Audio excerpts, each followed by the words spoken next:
Hi అండి. ఎలా ఉన్నారు? బాగున్నారా అందరూ? ఇంకా క్యారెట్, పచ్చిమిర్చి, ఉల్లిపాయ, టమాటా, బంగాళదుంప అన్నీ ముక్కలు కోసేసుకున్నానండి. ఇది మన పెరట్లో వేసిన పుదీనా చాలా బాగా వచ్చింది. ఇంకా గిన్నె అయితే పక్కన పెట్టేసి నెయ్యి అయితే వేసేసాననమాట. ఇంకా మసాలా దినుసులు ఏంటంటే హ్మ్, యాలకులు, మిరియాలు, దాల్చిన చెక్క, మరాఠీ మొగ్గ అన్ని పలవ దినుసులన్నీ ఓ ప్లేట్లో అయితే పెట్టేసుకున్నానండి.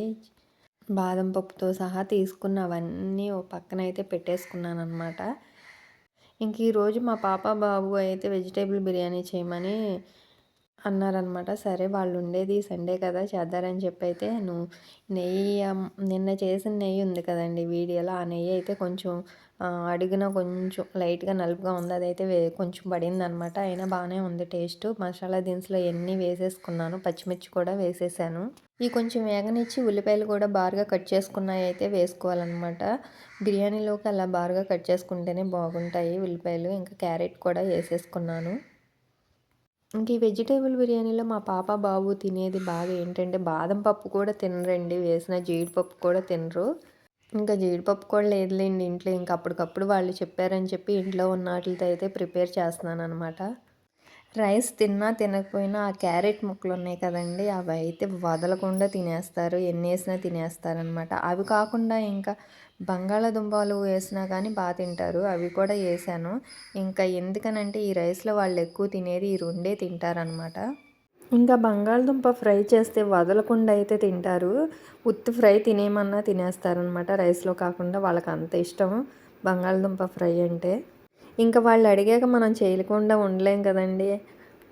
ఇంకా ఉన్న ఐటెమ్స్‌తో అయితే చేయడం మొదలుపెట్టేసాను. కొంచెం ఏగినట్టున్నాయి. మూత అయితే వేసుకుందాం ఫ్రెండ్స్. నన్నైతే చేయమన్నారు గానీ వాళ్ళు ఇంటి దగ్గర అయితే లేరండి. ఆడుకోవడానికి వెళ్ళిపోయారు. సండే వచ్చిందంటే వాళ్ళు ఇంటి దగ్గరే ఉండరనమాట. ఎంతవరకు ఆడుకోవడానికే చూస్తారు. భోజనానికి కూడా రావడానికి చాలా ఇబ్బంది పడిపోతారనమాట. ఎంతవరకు ఆట మీదే చూస్తారు. ఇంకా ఆడి ఆడి ఈవినింగ్ రాంగానే కొంచెం తినేసి పడుకుని కాళ్ళు లాగేస్తున్నాయి మమ్మీ అని చెప్పి అనేస్తారు. ఇంకా చూసారండి ఏగిపోయినాయిగా ధనియాల పొడి అయితే వేసేసాను. ఇంకా అల్లం పేస్టు, ధనియాల పొడి కూడా వేసేసుకున్నానమాట. ఇంకొంచెం మగ్గితే అయిపోయిద్ది. చూసారా అల్లం పేస్ట్ కూడా వేసేసానమాట. ఇంకా అల్లం పేస్ట్ కొంచెం మగ్గే వరకు ఉంచుకోవాలన్నమాట. తర్వాత పుదీనా తీసా కదండి, పుదీనా కూడా వేసేసుకుందాము. పుదీనా కొంచెం కొత్తిమీర కూడా వేసేసుకుని అలా మూత ఒకసారి కలిపేసి మూత పెట్టేద్దామండి. ఇంకా నేనైతే 1 కేజీ అయితే చేస్తున్నాననమాట బిర్యానీ. 1 కేజీ ఎందుకు మీరు నలుగురేగా అనుకుంటారేమో. మా మా వారి ఫ్రెండ్స్ వాళ్ళు వస్తారనమాట. వాళ్ళకి కూడా పెడదారని చెప్పి అయితే చేస్తున్నాను. మాకైతే 1/2 కేజీ అయితే సరిపోయిద్దండి. తెలుసు కదా 1 కేజీకి 2 లీటర్స్ నీళ్ళు అయితే వేసుకున్నాను. ఇంకా అందులో కొంచెం సాల్ట్ సరిపోయిందో లేదో చూసి ఆ సాల్ట్ కూడా వేసేసుకొని కొంచెం నీళ్ళు అయితే మరగనిస్తే రైస్ వేయడానికి ఇదిగా ఉంటుందన్నమాట. చూసారా నీళ్ళు కూడా కాగిపోయినాయండి. ఎసరు కాగిపోయింది అంటారు కదా. ఇంకా బియ్యం అయితే వేసేసుకుందాము. బియ్యం మొత్తం వేసేసి ఒకసారి కలిపేసేసి మూత పెట్టేసి సిమ్లో పెట్టేసేయాలన్నమాట. హైలో అయితే పెట్టకూడదు. హైలో పెట్టామంటే గిన్నంతా అడుగు మాడిపోయిద్దండి. చూసారా ఇంకొకసారి కలిపేసేసి మూత పెట్టేసుకుంటే నిమ్మప్పు అయితే లేదండి నా దగ్గర. అందుకని చెప్పి కొంచెం నిమ్మ చెక్క రసం అయితే దానిలో అయితే పిండేశాను. ఆ టేస్ట్ కూడా చాలా బాగుంటుంది. ఇంకా నిమ్మరసం వేసాక కూడా ఒకసారి కలుపుకోవాలి కదండి. మొత్తం రైస్కి అన్నిటికి పట్టాలి కదా. ఇంక ఇది ఇలా ఉండగా పక్కన మనం దీనిలోకి కర్రీ అయితే కావాలి కదండి. మా వారైతే మటన్ తీసుకొచ్చారు. పాన్ అయితే స్టవ్ మీద పెట్టేశాను అనమాట. నూనె వేసేసుకున్నాను. నూనె అయితే కాగిపోయింది ఫ్రెండ్స్. ఉల్లిపాయ, పచ్చిమిర్చి కూడా వేసేసుకున్నాను. ఈ వేగే లోపల పక్కన రైస్ అయితే ఉడికిపోయిద్ది అనుకుంటున్నాను. అందుకే పక్కన స్టవ్ మీద అయితే కర్రీ అయితే చేస్తున్నాను అనమాట. ఇవి వేగే లోపల మనం మాంసం నీట్గా శుభ్రంగా కోసేసి కడిగి పక్కన పెట్టేశానండి. ఇది ఏగినాయి అనుకున్నాక అందులోకి ఈ మాంసం అయితే వేసేద్దారి. 1/2 కేజీ మాంసం అండి ఇది. కడిగి శుభ్రం చేసి పక్కనైతే పెట్టేసుకున్నాను అనమాట. ఈ గిన్నెలో బిర్యానీ కదా కొంచెం గాలిపోకుండా దానిపైన వాటర్ పోసేసి అలా పెట్టాను. రైస్ తొందరగా మగ్గిద్దని చెప్పి అలా అయితే పెట్టాను అనమాట. చూసారా ఉల్లిపాయ ముక్కలు అయితే మ్యాక్సిమం 99% అయితే వేగిపోయినాయి ఫ్రెండ్స్. కొంచెం ఎర్రగా ఏగితే దేనిలో అయితే మనం మటన్ అయితే వేసేసుకుందాం. మటన్ కూడా వేసేసాను. కొంచెం కలిపేసేసి ఇంకా చికెన్ కర్రీ అన్నా ఫాస్ట్‌గా అయ్యిద్ది గానీ, మటన్ అంటే కొంచెం లేట్ పట్టిద్ది. ఎందుకనంటే మటన్ ముదిరిది అంటారు కదా! అది ఏగేసరికి కొంచెం లేట్ పట్టిద్ది కదా! చూసారా అల్లం పేస్ట్ కూడా కొంచెం పట్టిద్దని చెప్పి అయితే వేసేసాను. అల్లం పేస్ట్ తర్వాత టమాటా ముక్కలు కూడా ఏసేసుకుంటున్నాం ఫ్రెండ్స్. టమాటాలు ఎందుకు ఏసుకుంటున్నానంటే గ్రేవీ కావాలి కదా కర్రీలో. టమాటా ఏసుకుంటే గ్రేవీ వస్తదనమాట. మిక్సీ పట్టేస్తే ఇంకా గ్రేవీ వస్తది. ఇంకా మనం కుక్కర్‌లో కదా కర్రీ ఏసింది. విజిల్స్ పెట్టాలిగా. కుక్కర్‌లో ఊరినే మగ్గిపోయిద్ది కదా! పక్కన రైస్ ఎలాగుందో చూద్దాం. రైస్ అయితే అయిపోయిందనమాట. ఇంకా పైన పుదీనా, కొత్తిమీరతో గార్నిష్ అయితే చేసుకుందాం ఫ్రెండ్స్. చూసారా ఎంత బాగా ఉడికిపోయిందో బావుందనమాట రైస్ అంతా. ఇంకా ఈ వెజిటేబుల్ బిర్యానీ అయితే రెడీ అయిపోయింది. ఇంకా కర్రీ ప్రాసెస్‌లోకి వెళ్ళిపోదాం అనమాట. చూసారా విజిల్ పెట్టక మునిపే టమాటా అంతా మగ్గిపోయింది.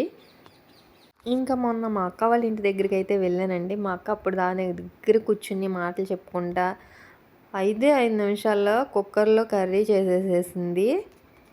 మటన్ కర్రీ అనమాట. చాలా టేస్టీగా చాలా బావుంది. ఇంకా అప్పుడు మా అక్క చేయడం చూసి నేర్చుకున్నాననమాట. ఇలా ఫాస్ట్‌గా వంట చేయాలని చెప్పి. కొంచెం సాల్ట్ అయితే వేసేసుకుందాం ఫ్రెండ్స్. ముక్కలు చూసారా? కొంచెం ఇంకా ఏగాలి. ప సాల్టు, పసుపు ఏసుకుంటే కొంచెం పడతది కదా ముక్కకి. వేసేసుకుని కాసేపు అలా తిప్పేస్తే పట్టేస్తదనమాట. ఎట్లైనా అప్పుడోళ్ళు వంటలు వేరు కదా! పెద్దోళ్ళ వంటలు పెద్దోళ్ళ వంటలే. ఆళ్ళు వండి పెడుతుంటే మనకేం తెలిసేది కాదు. తినేసి మెలకొని కూర్చునేవాళ్ళం. అయిందా? ఇంకా అవ్వలేదు. ఎంతసేపు వండుతారు? వంట చేస్తున్నారా లేదా? అని చెప్పి వాళ్ళ మీద రివర్స్ అయిపోయేవాళ్ళం. కానీ మనం ఇప్పుడు చేస్తుంటే తెలుస్తుంది. కారం అయితే ఏసేసా ఫ్రెండ్స్. కారం కొంచెం ఎక్కువే ఏసాననమాట. మటన్‌లో బాగా బావుంటది స్పైసీగా అనమాట. ఇంకా మా ఈ కారం వచ్చేసి గుంటూరు మిర్చి అనమాట అంటారు కదా! కానీ మాది గుంటూరు మిర్చి కాదు. తేజ మిర్చి అనమాట. తేజ కాయలు అని అంటారు సన్నకాయలు. ఆ కారం అనమాట. కొంచెం వేసిన ఘాటు గుయ్యమంటదనమాట. అంత ఘాటుగా ఉంటది. చూసారా కలుపుతుంటేనే ఎంత ఎర్రగా కనపడుతుందో కర్రీ అంతా అంత ఎర్రగా ఉందనమాట. ఘాటు కూడా బాగా ఉంటుంది. ఇంకా ఈ కర్రీ అయిపోయే లోపల మా పాప, బాబు ఆడుకోవడానికి వెళ్ళారని చెప్పాను కదా! వాళ్ళనైతే తీసుకురావాలి ఇంటికి. స్కూల్లో టయానికైతే భోజనం చేసేస్తారు. ఇంటి దగ్గర ఉండంగా అసలు భోజనం దగ్గరికే రారండి. ఎంతవరకు ఆడుకోవడానికే చూస్తారు గానీ, అన్నం తినడానికి రమ్మని పిలిచి మన తలనొప్పి రావాలి గానీ వాళ్ళైతే రారు. ఇంకా వాటర్ అయితే వేసేసుకుందాం ఫ్రెండ్స్. ఇంకా ఈ వాటర్ వేసేసి ఒకసారి అయితే కలిపేసేసి కొంచెం ముదురుగా అనిపిస్తుంది మాంసం అయితే. ఒక 5, 6 విజిల్స్ అయితే రావాలన్నమాట. లేదంటే ముక్క గట్టిగానే నవలడానికి కూడా ఇదిగా ఉంటది. అందుకని చెప్పి విజిల్స్ అయితే పెట్టేశాను. చూసారండి విజిల్స్ వస్తున్నాయి. ఇంకా 4 విజిల్స్ రాంగానే తీసేస్తానన్నమాట. అయిపోయినాయండి తీసేసాను. చూసారా? ఇంకా ధనియాల పౌడర్ అయితే వేసేసుకున్నాను. ఇంకా మటన్ మసాలా ఉంటుంది కదా! అది కూడా కొంచెం అయితే వేసేసాను. ఎక్కువ వేయనండి. ఎందుకనంటే ఘాటు ఎక్కువ వద్దని. ఇప్పటికే కారం ఎక్కువ వేసాను. పాప, బాబు తింటారో లేదని డౌట్ వచ్చింది. వేసేసాం కదండి అదంతా ఒకసారి కలిపేసుకుని మనం ఇందాక తీసుకొచ్చిన పుదీనా, కొత్తిమీర ఉంది కదండి అది కూడా వేసేసుకుంటే కర్రీ అయితే అయిపోయినట్టే అనమాట. గిన్నెలో చేస్తే కర్రీ గ్రేవీ తేలాలంటే టమాటా మిక్సీ పట్టే వేయాలండి. అదే కుక్కర్ అయితే మనం టమాటా ముక్కలు కోసి వేసినా కానీ గ్రేవీ అనేది తేలిద్ది. చూసారా కనిపిస్తుంది కదండి గ్రేవీ తేలినట్టు. ఇంకా కొత్తిమీర, పుదీనా వేసేసుకున్నాం కదా! పక్కన బిర్యానీ ఉంది చూసారా? ఇంకా దీని కాంబినేషన్ సూపర్‌గా ఉంటుందన్నమాట. Vegetable biryani, mutton curry. ఇంకా మా పాప, బాబుకైతే రైస్ అయితే పెడుతున్నాననమాట. తిని వీళ్ళు ఏం చెప్తారో చూడాలి. బాగుందంటారో, బాలేదంటారో. ఇంకా కర్రీ విషయం దగ్గరకొస్తే నాకు కొంచెం డౌట్ కొడుతుంది. ఎందుకనంటే కారం ఎక్కువ వేసాను కదా! వాళ్ళు తింటారో లేదని డౌట్ వచ్చి చెరొక 2 ముక్కలే వేశాను. ఇంకా వీళ్ళకైతే పెట్టాను. వాళ్ళకి నచ్చింది. సూపర్ అంటున్నారు. ఇంకా నా ఈ చిన్ని వీడియో నచ్చితే లైక్ చేయండి, షేర్ చేయండి, కామెంట్ చేయండి, సబ్స్క్రైబ్ చేసుకోండి ఫ్రెండ్స్. Please support me.